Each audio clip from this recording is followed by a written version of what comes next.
Muy buenos días, amada familia Antioquía. Bienvenidos al devocional de hoy. Hoy es el día martes 19 de septiembre. Vamos a ver la palabra de Dios en el libro de Hebreos, capítulo 10, versículos 11 al 25, con el título Entremos por el camino nuevo y vivo, juntos por la fe.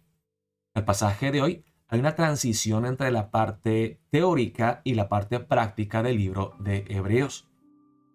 El autor del libro habla acerca de la finalidad y la eficacia del sacrificio que ha ofrecido Cristo Jesús por nosotros, que nos da la plena confianza para entrar al lugar santísimo, a la misma presencia de Dios y a la luz de la victoria que Cristo nos ha dado, a la luz del acceso que Cristo Jesús ha comprado en la cruz del Calvario para cada uno de nosotros. Debemos de acercarnos a Dios, pero junto con los hermanos. Debemos de animarnos, debemos de exhortarnos, debemos de apoyarnos mutuamente. Vamos a ver la palabra empezando en el versículo 11. Dice la palabra de Dios así.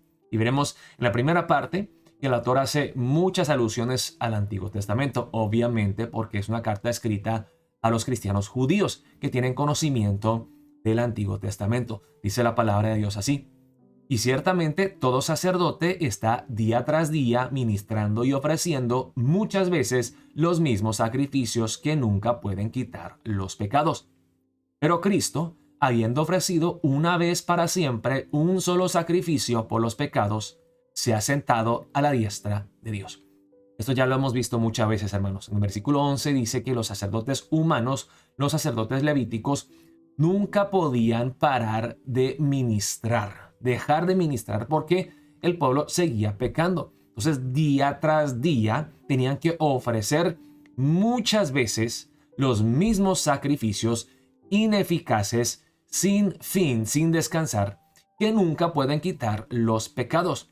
Vemos la ineficacia del antiguo pacto y de los sacrificios animales para reconciliarnos con Dios. Y dice en el versículo 12, pero Cristo, a diferencia de los sacrificios ineficaces que se repetían una y otra vez, Cristo, habiendo ofrecido una vez para siempre, no muchas veces y continuamente, sino una vez para siempre, la eficacia y la finalidad de la obra de Cristo Jesús, un solo sacrificio por los pecados. Este sacrificio era completamente diferente. No confiaba en la sangre de animales, sino que se basaba en la sangre preciosísima de Jesucristo, el Hijo de Dios. Una vez para siempre, un solo sacrificio por los pecados. Se ha sentado a la diestra de Dios. Los otros sacerdotes no tienen tiempo para sentarse y descansar. Vemos que en el lugar santo no habían sillas. Habían diferentes artículos, pero no había una silla donde el sacerdote podía descansar. Porque el sacerdote siempre tenía algo que hacer. Siempre se mantenía ocupado por los pecados del pueblo. Dice en el versículo 13, de ahí en adelante esperando hasta que sus enemigos sean puestos por estrado de sus pies. Y esto obviamente viene del Salmo 110, pero me hace pensar, hermanos, en la profecía que encontramos, la profecía mesiánica que encontramos en Génesis 3, de que la serpiente le mordería al descendiente del hombre en su tobillo, a su calcañar, pero que el Mesías aplastaría la cabeza de la serpiente. Porque con una sola ofrenda hizo perfectos para siempre a los santificados. Una vez más, volvemos a la eficacia, volvemos a la finalidad. Finito, tetelestai. Pagado está la deuda, cancelada está la deuda. Cristo Jesús ha cumplido la misión, ha terminado la obra perfectamente y a nosotros nos ha hecho perfectos para siempre, a los santificados. Y nos atestigua lo mismo el Espíritu Santo, porque después de haber dicho, este es el pacto que haré con ellos, después de aquellos días, dice el Señor, pondré mis leyes en sus corazones y en sus mentes las escribiré, añade, y nunca más me acordaré de sus pecados y transgresiones. Esta palabra viene de Jeremías 31 y también se encuentra la misma idea en Ezequiel capítulo 36. la promesa del nuevo pacto, que Dios hará un cambio genuino, duradero, profundo desde el interior para salvarnos. Y dice aquí, pues donde hay remisión de estos, no hay más ofrenda por el pecado. Tenemos acceso a Dios por medio de Jesucristo por la fe, gracias a su obra perfecta terminada en la cruz del Calvario. La eficacia, la finalidad, la superioridad de la obra de Cristo, de su sacrificio eterno y perfecto. Entonces, a la luz de todo esto, lo que hemos visto desde Hebreos capítulo 8, bueno, desde el principio del libro de Hebreos, la superioridad de Jesús en todo sentido, el autor luego saca conclusiones prácticas, exhorta a los cristianos judíos a hacer ¿qué? Dice en el versículo 19. Así que, hermanos, teniendo libertad para entrar en el lugar santísimo por la sangre de Jesucristo, teniendo esa confianza para entrar a la presencia de Dios, amados hermanos, por el camino nuevo y vivo que Él nos abrió a través del velo, esto es, de su carne. Y se acuerdan, hermanos, que cuando Jesús murió en la cruz y suspiró, ¿qué pasó?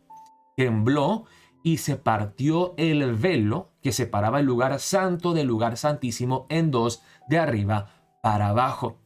Y lo que dice aquí el autor de Hebreos es que, de una forma, la carne de Jesús, la persona de Jesús, era lo que se encontraba entre nosotros y Dios. Jesús era como el mediador, el intermediario entre nosotros, pero nosotros, para poder entrar al lugar santísimo, se tenía que romper el velo, se tenía que rasgar el velo, y de esa misma forma Jesús tuvo que sufrir la muerte en la cruz del Calvario. Tu carne es ese velo que se rompe, que se rasga, y Jesús mismo, cuando comparte la última cena con sus discípulos, Él parte el pan y le dice: esta es mi carne, entregada por ustedes. Esto es lo que nosotros disfrutamos en el nuevo pacto, ese acceso íntimo a Dios en toda su gloria y majestad a través de la persona de Cristo Jesús. Y teniendo un gran sacerdote sobre la casa de Dios, dice sobre la casa de Dios. Jesús no es cualquier sacerdote humano levítico, sino que es un gran sacerdote, el sumo sacerdote perfecto, el Hijo de Dios en toda su gloria, sobre la casa de Dios, porque Él nos ha abierto este camino nuevo y vivo a través del nuevo pacto por la fe.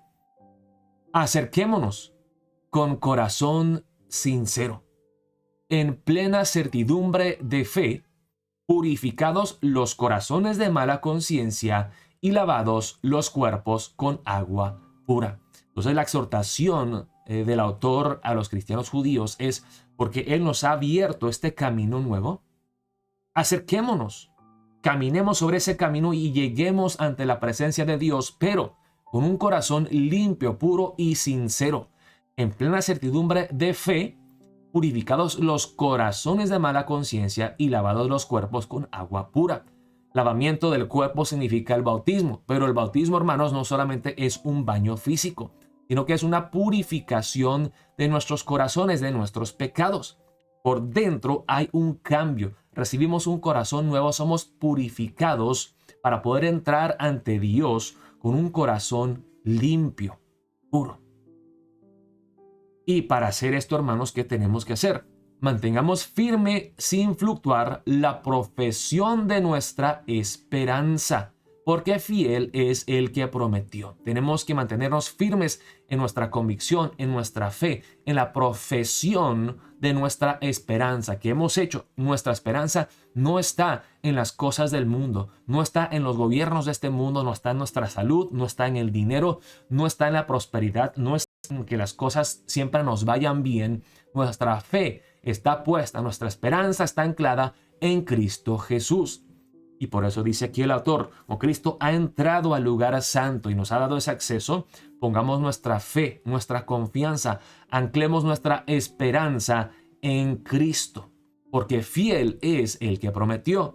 Y para mantenernos fieles, entregados, para perseverar hasta el final en esta fe, hermanos, y seguir entrando ante la presencia de Dios con un corazón puro y limpio, tenemos que hacerlo en comunidad. Tenemos que hacerlo con los hermanos, juntos en la fe. Y considerémonos unos a otros para estimularnos al amor y a las buenas obras, no dejando de congregarnos como algunos tienen por costumbre, sino exhortándonos, y tanto más cuanto veis que aquel día se acerca. Y aquí hay algo de urgencia porque habla de aquel día que se acerca, el día del regreso de Cristo Jesús. Hasta ese día en que regrese Jesús, ¿qué es lo que tenemos que hacer? Tenemos que congregarnos, tenemos que reunirnos, hermanos. La vida cristiana desde el principio fue diseñada por Dios para ser vivida en comunión con otras personas. Yo sé que durante la pandemia no teníamos otra opción y muchos teníamos que congregarnos, entre comillas, de modo virtual. Pero ahora que podemos congregarnos físicamente, hermanos, tenemos que esforzarnos, no dejando de congregarnos como algunos tienen por costumbre. Hay muchísimas razones, hermanos, o excusas para no congregarnos. Es que no es conveniente. Es que pues hay gente pecadora en la iglesia y ellos me incomodan, no me gustan, no me caen bien. Hay miles de excusas, hermanos, para no congregarnos, pero ninguna es suficientemente buena para no obedecer la palabra de Dios aquí. Hermanos, no vamos a crecer si no nos congregamos. Punto. Esta no es mi opinión personal de mí, es lo que dice la palabra de Dios. Debemos de estimularnos al amor y a las buenas obras. Y la palabra estimularnos aquí, hermanos, es una palabra que por lo regular tiene una connotación negativa. Casi nunca se usa con una connotación positiva, porque estimularnos habla de las púas que se usan para patear a los caballos para que corran. Duele, pica, arde. Pero hermanos, al congregarnos y al convivir con otras personas igual de pecadoras que nosotros, que están en este proceso de crecimiento y santificación, es lo incómodo y lo duro que Dios usa para estimularnos a crecer en el amor y a las buenas obras. Hermanos, podemos orar solos. Hay muchas cosas que podemos hacer solos, pero acuérdense que el nuevo mandamiento que Jesucristo nos dio es el amarnos los unos a los otros como Él nos ha amado. No podemos amar en soledad. Necesitamos otras personas para poder amarlas.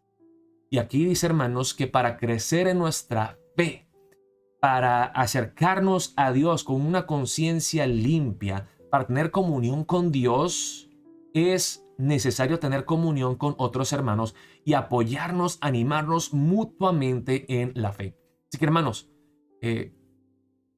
les quiero animar con mucho amor que no dejemos de congregarnos, hermanos. Es un mandamiento de Dios y es para nuestro bien.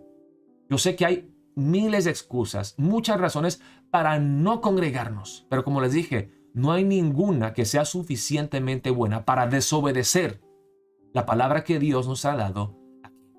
Así que oremos para empezar el día de hoy. Oh Dios, perdóname si yo no he valorado la congregación. El hecho de poder reunirnos físicamente y tener comunión los unos con los otros como hermanos en Cristo Jesús para poder servirnos, apoyarnos, animarnos, exhortarnos y así crecer en fe, crecer en conformidad a Cristo Jesús. Ahora reconozco que el congregarme con los hermanos es algo indispensable para mi vida cristiana, para mi crecimiento. Oh Señor, ayúdame a poner en práctica lo que me enseña tu palabra el día de hoy y a ser fiel en mi asistencia en la iglesia. Ayúdame a congregarme fielmente, como si mi vida dependiera de la congregación, que yo ame a la iglesia y que yo sea un miembro activo y entregado. Oremos de esta manera para empezar el día de hoy. Y hermanos, pues pueden poner en práctica lo que vimos en la palabra de hoy, asistiendo al culto de hoy. A las 7:30 de la noche estaremos reuniéndonos con toda la congregación y estaré predicando más en detalle de este pasaje. Así que, hermanos, espero verlos hoy en la noche para nuestro culto presencial. Dios los bendiga, amada familia Antioquía.